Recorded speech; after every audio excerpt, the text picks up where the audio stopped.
हमारे दिमाग में एक सवाल हमेशा से ही घूमता रहता है कि आखिर इस दुनिया को किसने बनाया होगा और इसे बनाने का आखिर क्या मकसद होगा। यह अंतरिक्ष, तारे, आकाश गंगाएं आखिर किस चीज में मौजूद हैं? क्या इस अंतरिक्ष का कोई अंत है या नहीं?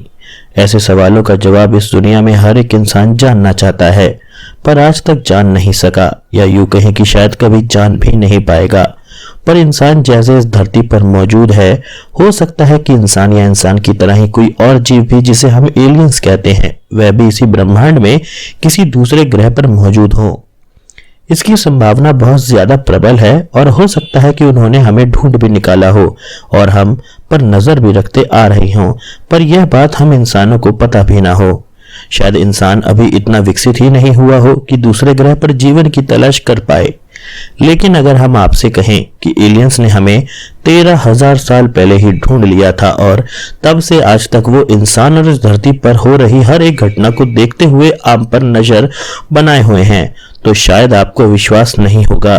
पर यही सत्य है जिसे हर देश हम लोगों से छुपाते हुए आ रहा है। जी हाँ, आपने सही सुना, एक एलियन सैटेलाइट 13,000 सालों से हम पर नजर रखते आ रही है। चलिए गोता लगाते हैं इतिहास में और देखते हैं वह सबूत जिन्होंने समय समय पर हमें यह बताया कि एलियंस हैं और वह हम पर नजर भी रखते हुए आ रहे हैं, पर किसी न किसी तरीके से इन सभी दावों को दबा दिया गया। इसकी शुरुआत होती है इस ब्रह्मांड के सबसे महान वैज्ञानिक निकोला टेस्ला के रेडियो एक्सपेरिमेंट से, जब उन्होंने सन 1899 में रेडियो तरंगों को एनहांस किया जिससे ज्यादा दूर तक तरंगे भेज सकें और सेना में जंग के दौरान सेना की मदद कर सकें। पर निकोला टेस्ला को यह नहीं पता चला कि उन्होंने तरंगों को इतना एनहांस कर दिया था कि वह तरंगे आसमान में बादलों के ऊपर तक भी जा रही थीं। और इसी के बाद निकोला टेस्ला ने देखा कि उनकी रेडियो तरंगों ने आसमान से कुछ अजीब इंटरफेरेंस पाई है, जो कि इस एलियन सैटेलाइट की पहली खबर थी जो इंसान को मिली। पर उनके इस दावे पर किसी ने भी ध्यान नहीं दिया और वो इस रहस्य को लिए ही चल बसे। इस घटना के बाद सन 1928 में, यानी लगभग 30 साल के बाद, अमेरिका के भी हैम रेडियो ऑपरेटर्स ने अंतरिक्ष के इसी हिस्से से कुछ सिग्नल्स आते हुए पकड़े जहां से 30 साल पहले ही निकोला टेस्ला ने कुछ सिग्नल्स आते हुए पाए थे। और फिर से इस बात पर किसी ने ध्यान नहीं दिया और यह बात एक बार फिर से आई गई हो गई। तीसरी घटना हुई अमेरिका से हजारों किलोमीटर दूर एक देश नॉर्वे में, जहां के कुछ वैज्ञानिक अंतरिक्ष में जाने के लिए शोध कर रहे थे। 1928 में जब नॉर्वे के वैज्ञानिकों ने अंतरिक्ष में रेडियो तरंगे भेजी तो उन्हें इस बार अंतरिक्ष में से ऐसे सिग्नल्स मिले जैसे वहां कोई चीज मौजूद हो जो कि धरती की ऑर्बिट पर ही मौजूद है। इनसे यह साबित हो गया कि जिस चीज से वह तरंगे आ रही हैं वह ना तो कोई ग्रह है और ना ही कोई और एस्टेरॉइड, यानी जो भी है वो चीज वो ठीक धरती के ऊपर सतह पर ही मौजूद है और घूम रही है। इतने बड़े सबूत के बाद भी किसी भी देश ने इस पर जांच नहीं की और इस घटना को दबाने का पूरा प्रयास किया गया, मानो जैसे सरकार सब कुछ जानते हुए भी उसे छुपा रही हो। आखिरकार सन 1954 में कई देशों ने मिलकर एक बयान जारी किया जिसमें कहा गया था कि धरती के ऊपर हवा में कुछ ऐसी चीज पाई गई है जो कुछ तरंगे छोड़ती है और वह हम पर निगरानी रखती है, बिल्कुल किसी सैटेलाइट की तरह। लेकिन हैरानी की बात तो यह थी कि साल 1954 में सैटेलाइट का आविष्कार ही नहीं हुआ था, तो उसे कोई भी देश अंतरिक्ष में कैसे छोड़ सकता है? यानी इसका मतलब यह हुआ कि वह इस ग्रह की है ही नहीं। यही इस ब्रह्मांड का इतना बड़ा सबूत है जिससे कि यह पता चला कि इंसान के अलावा एलियंस भी ब्रह्मांड में हैं और वह हम लोगों पर नजर बनाए हुए हैं। जब अमेरिका ने इस घटना के 10 साल के बाद असली में सैटेलाइट का आविष्कार किया और उसे अंतरिक्ष में भेजा, तब उस सैटेलाइट से यह साबित हो गया कि अंतरिक्ष में धरती के ऊपर कोई सैटेलाइट हकीकत में है और इस घटना के बाद वह सैटेलाइट गायब सी हो गई। लेकिन हाल में ही ताजा स्पेस मिशंस के दौरान इस सैटेलाइट को फिर से देखा गया है, जो देखने में इस बार साफ साफ दुनिया को नजर आने लगी है। जब स्पेस एजेंसीज ने इसके पास जाने की कोशिश करी तब उनके भेजे गए सारे के सारे उपकरण इसके पास आते ही खराब ही हो गए, जिससे अभी तक कोई भी इसके बारे में जान नहीं पाया है। यह सैटेलाइट को कई सारे अंतरिक्ष यात्रियों ने देखने का दावा भी किया है। हर देश का कोई ना कोई एक व्यक्ति और एक एस्ट्रोनॉट ऐसा जरूर है जो इस सैटेलाइट को अपनी आंखों से देखने का दावा कर चुका है। कहते हैं कि एक बार उस सैटेलाइट का एक टुकड़ा टूटकर अंतरिक्ष में तैर रहा था जब एक एस्टेरॉयड उससे टकरा गया था और उस टुकड़े को स्पेस एजेंसी ने पकड़ के उस टुकड़े की जांच करी। तब उसमें कार्बन के साथ कोई ऐसा पदार्थ मिला जो इस ब्रह्मांड में अभी तक वैज्ञानिकों को किसी भी ग्रह और धरती पर भी नहीं मिला है। और जो भी कार्बन था उसमें उसकी कार्बन डेटिंग से इसकी उम्र लगभग 13,000 साल पुरानी निकली है, जिससे कि यह साबित हो गया कि यह सैटेलाइट धरती पर करीबन 13,000 सालों से तो निगरानी करती आ ही रही है। दोस्तों, आज भी यह सैटेलाइट हमारे अंतरिक्ष में ही है और हम पर नजर रखती है, पर कोई भी इसे पकड़ नहीं पाया है।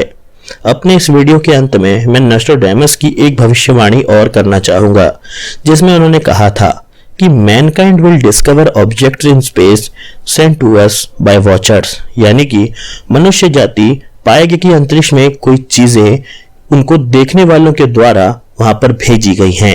दोस्तों, यह वीडियो शायद ही किसी YouTube चैनल में हिंदी में इतने अच्छे तरीके से समझाया गया होगा, तो इसलिए आप इस वीडियो को लाइक करें और WhatsApp और Facebook पर शेयर करना ना भूलें। नमस्कार दोस्तों, रहस्य टीवी के इस भाग में आपका हार्दिक स्वागत है। आज के इस भाग में हम बात करेंगे 20वीं शताब्दी की एक ऐसी रहस्यमयी और हैरान कर देने वाली घटना जिसके सामने एलियन या यूएफओ देखे जाने वाली सारी घटनाएं फीकी लगती हैं। ये घटना है एक ऐसे रहस्यमयी व्यक्ति की जो शायद दूसरे आयाम यानी पैरेलल यूनिवर्स से आया था। यह असामान्य घटना घटी बिल्कुल एक सामान्य से दिन में, और वह भी हजारों लोगों के बीच हैनेडा एयरपोर्ट टोक्यो में। और उस दिन से आज तक उस व्यक्ति का रहस्य सुलझ नहीं सका है और शायद ही कभी सुलझेगा। हैनेडा एयरपोर्ट टोक्यो, साल 1954 का एक सामान्य दिन था। विमानों की आवाजाही चालू थी। लोगों की आवाजाही से एयरपोर्ट पूरा व्यस्त था। हर रोज की तरह वहां यूरोप से आया एक हवाई जहाज उतरा। सारे यात्री कस्टम्स की तरफ बढ़ चले थे। तभी कस्टम में उस रहस्यमय व्यक्ति का नंबर आया। वह अधेड़ उम्र का श्वेत व्यक्ति था और उसने कपड़े भी अच्छे से पहने हुए थे। अधिकारियों ने उससे जापान आने का कारण पूछा तो उसने बताया कि वह अपनी बिजनेस ट्रिप पर आया है और इस बार जापान आया है। पहले उसने फ्रेंच भाषा में बात करी, परंतु फिर वह उनकी ही जापानी भाषा में उनसे बात करने लगा। तभी उसने अपना वॉलेट कस्टम अधिकारियों को खोलकर दिखाया, जिसमें कई सारे यूरोपियन देशों की मुद्राएं थीं। वह यह बताना चाहता था कि वह बिजनेस ट्रिप पर एक देश से दूसरे देश आता जाता रहता है। अभी तक सब कुछ सामान्य लग रहा था। तभी अधिकारियों ने उससे उसका पासपोर्ट मांगा, जिससे कि उसका मूल देश का पता चल सके, और इसी क्षण से इस घटना ने अजीब रूप लेना शुरू कर दिया। उसने बताया कि वह टॉर्ड देश से है, जो फ्रांस और स्पेन के बीच में है। अधिकारियों को लगा वह हंसी मजाक कर रहा है, परंतु जब उसने अपना पासपोर्ट दिखाया तो सभी हैरान रह गए। वह पासपोर्ट टॉर्ड देश द्वारा बनाया गया था, एक ऐसा देश जो इस संसार में है ही नहीं। अधिकारियों को लगा कि वह नकली पासपोर्ट है, परंतु जब उन्होंने पासपोर्ट खोला तब उसके पासपोर्ट पर कई सारे देशों के पुराने वीजा लगे हुए थे, जिसमें जापान का भी वीजा था। उस पुराने वीजा की जांच की गई तो यह पता चला कि यह सारे वीजा स्टैंप असली हैं, यानी जिससे यह बात साबित हुई कि वह सच बोल रहा था। उन्होंने पूछा कि वह कौन सी कंपनी से बिजनेस मीटिंग करने आया है। तब उसने ऐसा नाम बताया जिस नाम की कोई कंपनी जापान में थी ही नहीं। अब वह व्यक्ति और भी ज्यादा संदिग्ध होता जा रहा था। तब अधिकारियों ने उससे और पूछताछ शुरू कर दी। उन्होंने उससे पूछा कि वह यहाँ किस होटल में रुकने आया है, उसका पता बताएं। उसने अपना होटल रिजर्वेशन दिखाया और जिस बैंक खाते से उसने एडवांस में होटल में भुगतान किया था उसका चेक कटा हुआ दिखाया, परंतु उस नाम का ना तो कोई होटल था और ना ही उस नाम का कोई बैंक था। कस्टम अधिकारियों ने उसे वर्ल्ड मैप दिखाया और पूछा कि उनका देश कहाँ है।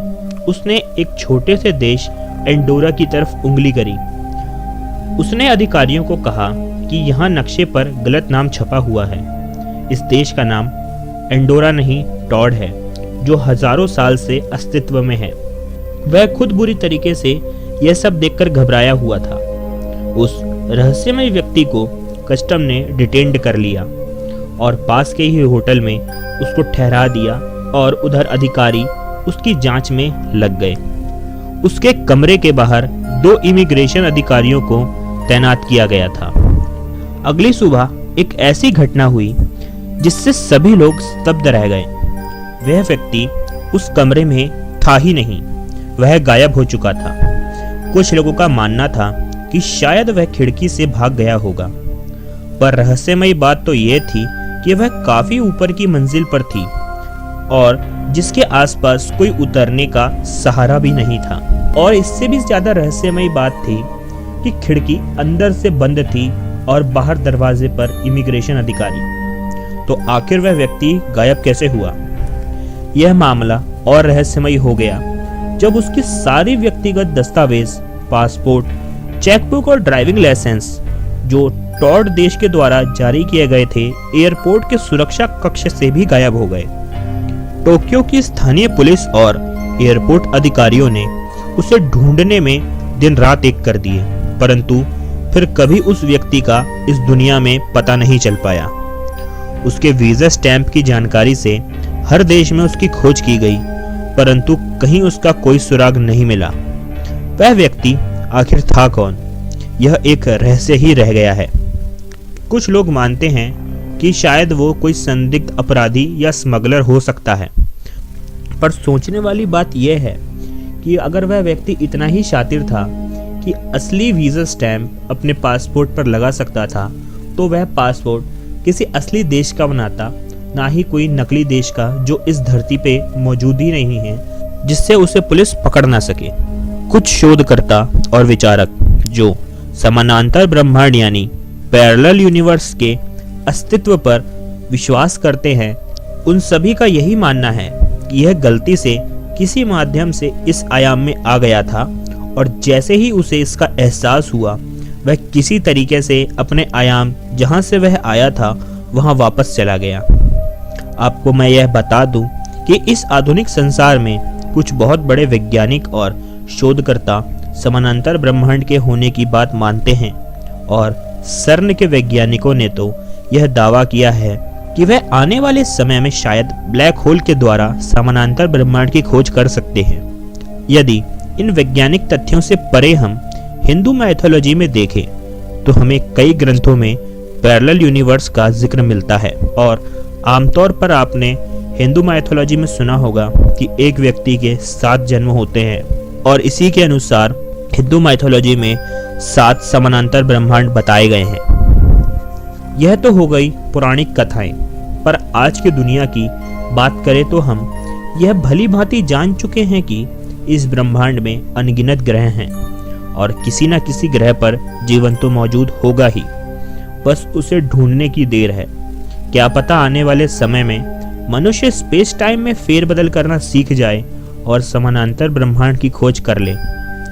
दोस्तों, कुछ थ्योरीज और हाइपोथेसिस ऐसी हैं जिन पर मैं चाह कर भी वीडियो नहीं बना सकता हूँ, क्योंकि वह इस YouTube के टर्म्स एंड कंडीशन के अंदर नहीं आती है। इसीलिए हमने अपनी वेबसाइट लॉन्च करी है www.rahsyatvindia.com, जो फिलहाल अंडर कंस्ट्रक्शन है, परंतु उस पर मैं उन सभी टॉपिक्स के बारे में बताऊंगा जिसका वीडियो मैं नहीं बना सकता। आने वाले समय में आपको मैं आगे की सारी जानकारी देता रहूंगा। आज के वीडियो में इतना ही। पसंद आया तो लाइक करें और अपने दोस्तों से फेसबुक या व्हाट्सएप के द्वारा इस वीडियो को शेयर ज़रूर करें। अगर आप पहली बार हमारा वीडियो देख रहे हैं तो हमें सब्सक्राइब करना ना भूलें। आपका यह वीडियो देखने के लिए बहुत बहुत धन्यवाद। आशा करता हूँ कि मैं आपको अपने अगले भाग में भी देखूंगा। तब तक के लिए नमस्कार।